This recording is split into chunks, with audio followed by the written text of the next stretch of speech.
আসসালামু আলাইকুম রহমতুল্লাহ বারাকাত। সম্মানিত দর্শক শ্রোতা ভাই এবং বোনেরা, আমি একটু আগে একটি খবর শুনছিলাম। আজকে সকালে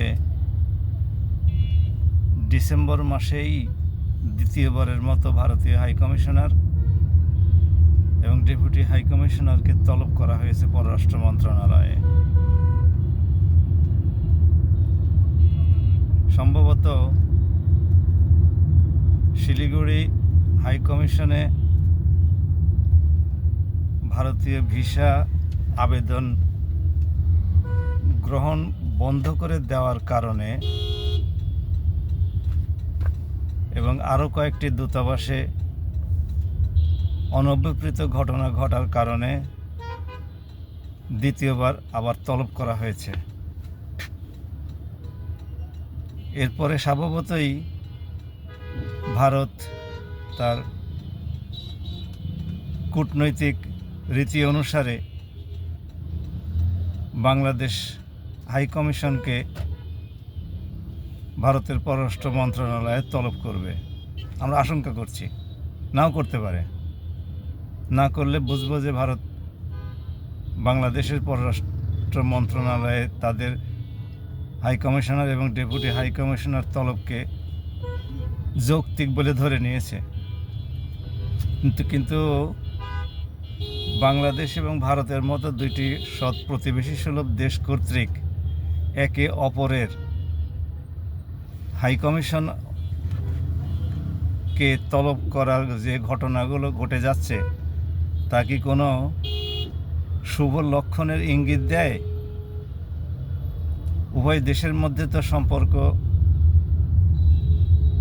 প্রতিদিন প্রতি মুহূর্তে অবনতির দিকেই যাচ্ছে। শরীফ ওসমান হাদি শহীদ হওয়ার পরের থেকে এর অবনতি ক্রমবর্ধমান হারে বেড়ে যাচ্ছে। আগামীতে কি তাহলে দুই দেশের মধ্যে কূটনৈতিক সম্পর্ক ছিন্ন হতে চলেছে? ইতিপূর্বেও ত্রিপুরার রাজধানী ত্রিপুরার রাজধানীতে বাংলাদেশ হাইকমিশন অফিসে হামলা করা হয়েছিল, স্থানীয় অফিসে হামলা করা হয়েছিল। তখন কিন্তু অবস্থার এত অবনতি ঘটে নাই যে পাল্টাপাল্টি হাইকমিশনারকে তলব করা। এখন আমরা যেটা দেখতে পাচ্ছি যে ভারত যদি বাংলাদেশ হাইকমিশনারকে তলব করে তাহলে অবস্থার আরও অবনতি ঘটবে। ইতিমধ্যে বাংলাদেশের বিভিন্ন কর্তৃপক্ষ কর্তৃক ভারতের সাথে কূটনৈতিক সম্পর্ক স্থগিত করার জন্য চাপ সৃষ্টি করা হচ্ছে বাংলাদেশ সরকারের উপরে। যদি এরকম ঘটনা ঘটে যায় তাহলে উভয় দেশের মধ্যে শুধুমাত্র কূটনৈতিক সম্পর্ক নয়, ব্যবসায়িক সম্পর্ক ও স্থগিত হয়ে যেতে পারে। তখন শুধুমাত্র বাংলাদেশ ক্ষতিগ্রস্ত হবে না, ভারতও ক্ষতিগ্রস্ত হবে। ভারতের লক্ষ লক্ষ মানুষ চিকিৎসার জন্য যায়, হাজার হাজার শিক্ষার্থী পড়াশোনা করার জন্য যায়, বিলিয়ন বিলিয়ন ডলারের বাণিজ্যিক চুক্তি সম্পাদিত হয়। সেজন্য বাংলাদেশি ব্যবসায়ীদের, শিল্পপতিদের ভারত সফর করতে হয়।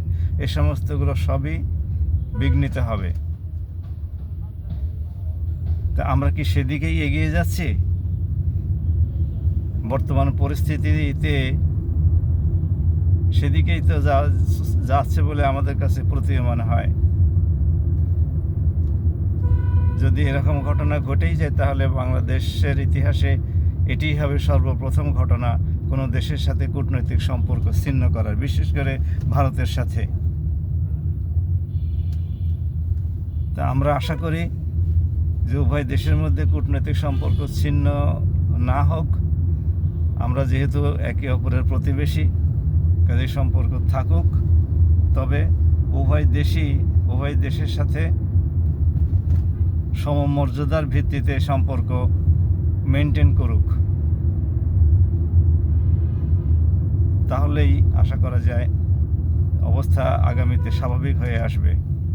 যদি নির্বাচনটি সুষ্ঠুভাবে সম্পন্ন হয় তাহলে এই অবস্থার উন্নতি ঘটতেও পারে। আসুন আমরা উভয় সরকারকেই সংযত আচরণ করার অনুরোধ করি। বিশেষভাবে ভারত বড় দেশ হিসেবে ভারতকেই এ ব্যাপারে উদ্যোগী হতে হবে। ভারতেও বাংলাদেশের বিরুদ্ধে প্রচুর পরিমাণে মিথ্যা তথ্য পরিবেশন করে সংবাদ পরিবেশন করা হয় বিভিন্ন গণমাধ্যমে।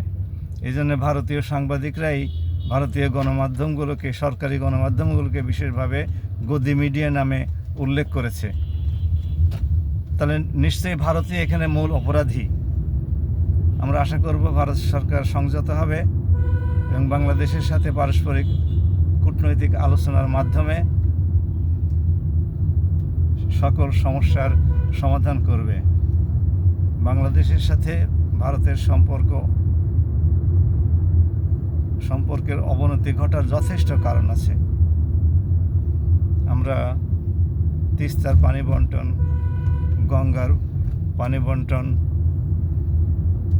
বিভিন্ন নদীতে বাঁধ দিয়ে পানি নিয়ন্ত্রণ করা, এ সমস্তগুলো অহরহ দেখছি। বাংলাদেশের ট্রানজিট ব্যবহার করা, অলমোস্ট কোনো শুল্ক প্রদান ছাড়াই বাংলাদেশের বন্দর ব্যবহার করা, নদীপথ ব্যবহার করা, এই সমস্ত কার্যক্রমও সীমিত হয়ে পড়বে। আমরা কোনোটাই চাই না। সবাই ভালো থাকুন। আসসালামু আলাইকুম।